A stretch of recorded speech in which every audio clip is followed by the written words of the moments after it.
Kasih karunia dan damai sejahtera dari Tuhan Yesus Kristus kiranya menyertaimu saudara-saudaraku. Amin. Pada akhir tahun ini marilah kita mendengar firman Tuhan yang diangkat dari surat Apostel Paulus kepada jemaat Roma pasal yang ke-11 ayatnya yang ke-33 hingga ayat yang ke-36.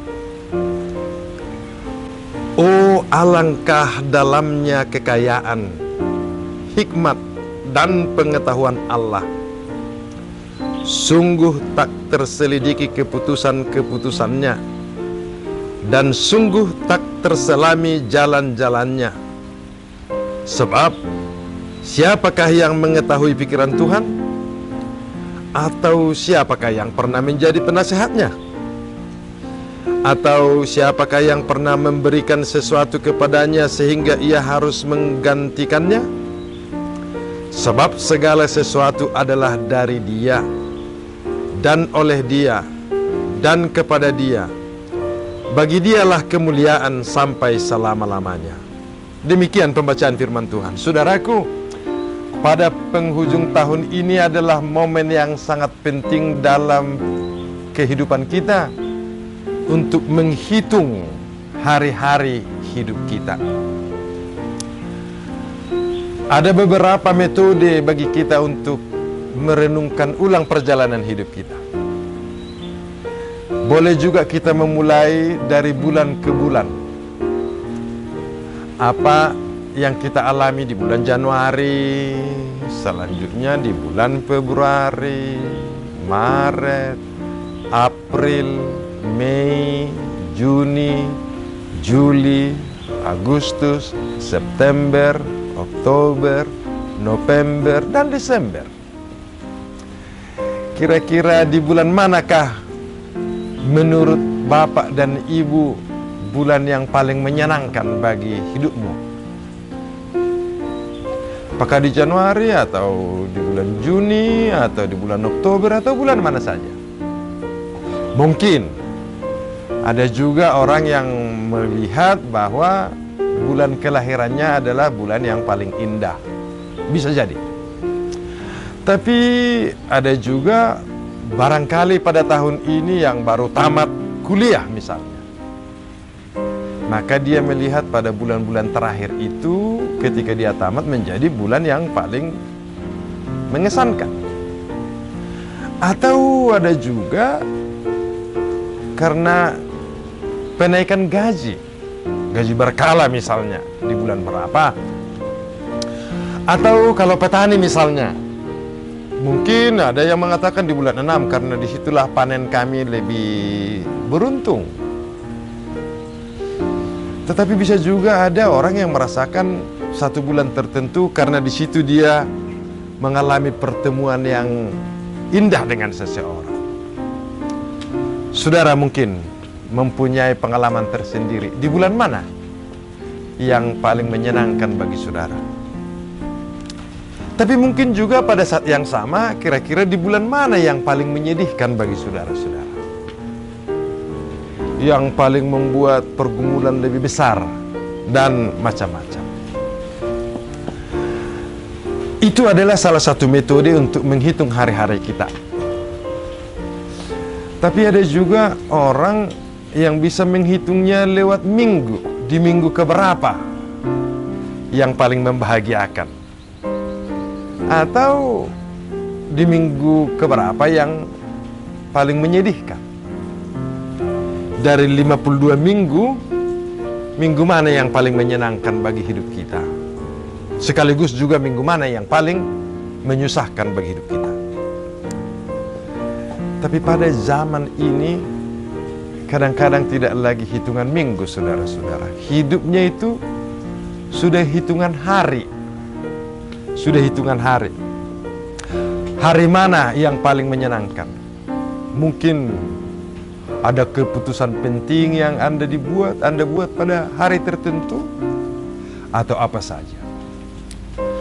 Tetapi yang paling penting bagi kita, saudara-saudara, momen ini kita gunakan untuk menghitung hari-hari hidup kita. Para ekonom atau pedagang biasanya akan menghitung untung rugi. Seberapa banyakkah tahun ini keuntungan yang diperoleh? Seberapa banyak investasi yang bertambah? Ya, itu biasanya kalkulasi ekonomi. Tetapi kalau mereka yang bergelut di pendidikan, dia akan menghitung seberapa banyak produksi yang dia sudah hasilkan di dalam pendidikannya. Atau para politisi misalnya, seberapa banyak orang yang sudah dipengaruhinya untuk memilihnya pada pemilihan-pemilihan yang akan datang. Berbagai cara akan dilakukan orang untuk menghitung hari-hari ini. Tetapi saudara-saudara, kalkulasi hitungan kita sedemikian seringkali membuat kita bersuka cita pada titik tertentu dan merasa menderita pada titik yang lain. Oleh karena itu ada hal lain yang perlu kita renungkan pada penghujung tahun ini. Apa itu saudara-saudara? Seberapa bermakna hidup kita sepanjang tahun ini? Seberapa banyak orang yang kita buat memperoleh sukacita? Atau sebaliknya, adakah orang yang bersedih karena tindakan kita? Seberapa banyak yang bergembira akibat kehadiran kita? Atau sebaliknya, seberapa banyak yang menderita dan bersedih akibat perbuatan kita? Maka momen ini sangat penting bagi kita merenungkan ulang apa makna hidup kita sepanjang tahun ini. Seberapa besar pertumbuhan kita tahun ini? Adakah hidup kita sungguh-sungguh makin bertumbuh dalam beriman, dalam mengasihi, dalam mengampuni, dalam menganugerahi? Seberapa besar? Saudaraku, setiap kali kita sampai kepada ujung tahun, kita menyadari waktu kita semakin dekat pada ujungnya, saudara-saudara. Ya, sangat baik juga kita membangun cita-cita. Cita-cita penting untuk memperoleh sesuatu, untuk mendapatkan sesuatu. Itu boleh-boleh saja, saudara-saudara. Tapi kita harus juga pada saat yang sama memberikan kesadaran baru. Kita mempunyai batas tertentu, bahwa pada waktunya kita akan mengakhiri segala-galanya, saudara-saudara. Kita tidak boleh mengharapkan sesuatu terus-menerus mengalami pertambahan, apakah itu dalam bidang ekonomi, dalam bidang kekuasaan, dalam bidang pengaruh. Tidak bagus, saudara-saudara. Karena akan tiba waktunya kita akan berakhir pada titik tertentu. Jangan terlalu banyak yang kita kumpulkan sehingga kita tidak bisa menghabiskannya. Bahkan kita menjadi sedih untuk meninggalkannya. Ya, hidup kita, hidup apa adanya, hidup yang berkecukupan, hidup yang boleh memenuhi segala keperluan dasar hidup kita. Dan kalau boleh kita membantu, kita membangun makna hidup kita, kita membangun kedekatan yang terus mengalami pertumbuhan kepada Tuhan, saudara-saudara. Dan saya percaya ketika saudara merenungkan pada malam ini perjalanan hidup kita sepanjang tahun ini, pastilah banyak keheranan-keheranan yang terjadi dalam kehidupan kita. Mungkin apa yang kita rencanakan di awal tahun sebagian terjadi, tetapi mungkin sebagian besar tidak terjadi.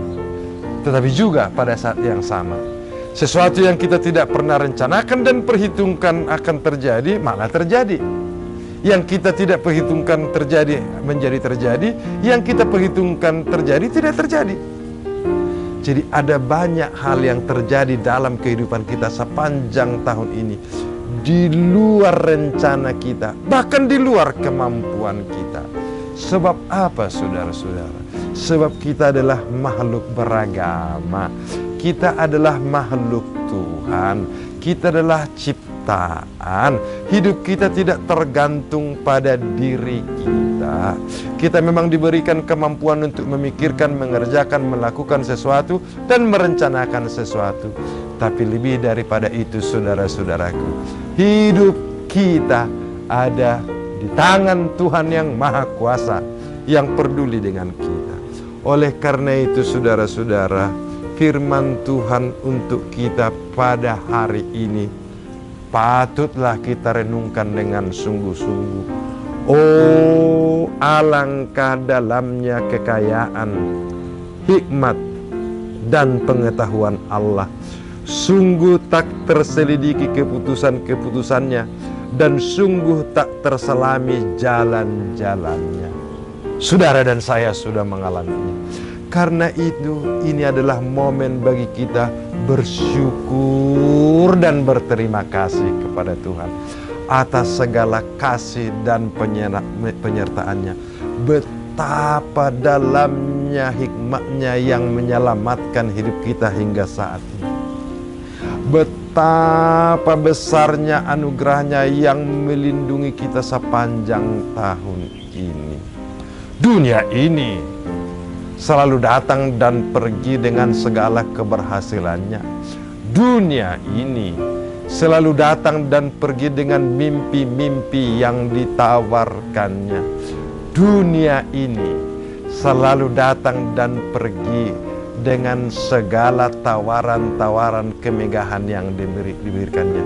Tetapi kasih Tuhan, anugerahnya tidak berhenti, penyertaannya kepada kita tidak berhenti. Karena itu, saudara-saudara, marilah kita bersyukur dan berterima kasih kepadanya. Dan hari-hari hidup kita semakin menguatkan kedekatan kita kepada Tuhan, semakin merasakan penyertaannya, semakin merasakan pemberiannya, sehingga kita bisa hidup dengan tenteram dan damai. Sebab segala sesuatu adalah dari Dia, dan oleh Dia, dan kepada Dia. Bagi Dialah kemuliaan sampai selama-lamanya. Maka dengan kerendahan hati kita menyerahkan hidup kita sepenuhnya di akhir tahun ini dengan rasa syukur yang sungguh-sungguh. Lihatlah ke belakang. Hari-hari hidup kita lewati hanyalah karena anugerah Tuhan semata-mata. Betapa banyak kesulitan yang kita hadapi. Tidak saja kesulitan yang dihadapi oleh orang per orang, tetapi juga kehidupan yang sulit dihadapi oleh bangsa, kehidupan yang sulit dihadapi oleh persekutuan gereja, kehidupan yang sulit yang dihadapi persekutuan keluarga, kehidupan yang sulit yang dihadapi oleh persekutuan sekampung dan yang lain. Ada banyak kesulitan yang sudah kita lewati, dan kasih Tuhan tidak pernah berhenti. Kesetiaan Tuhan tidak pernah berhenti. Maka dengan rasa syukur kita kepada Tuhan hari ini, kita mengkonsentrasikan diri kita untuk melihat ke depan.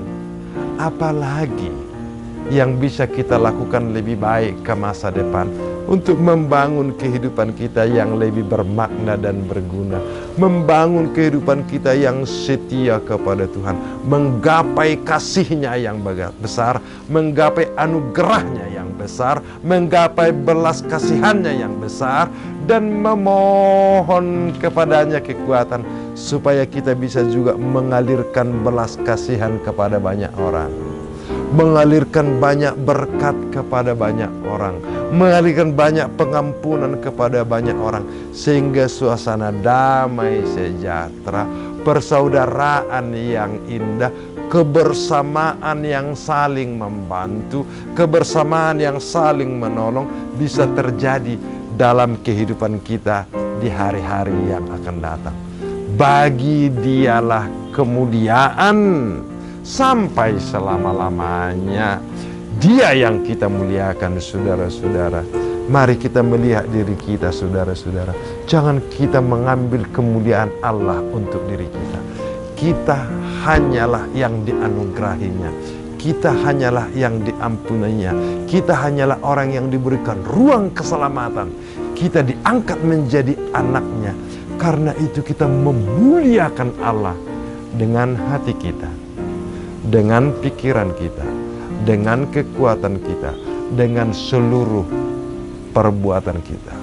Tuhan kiranya menolong kita untuk melihat segala sesuatu yang datang dari Dia, oleh Dia, di dalam Dia, dan kepada Dia, sehingga kemuliaan yang sungguh-sungguh terjadi dalam kehidupan kita.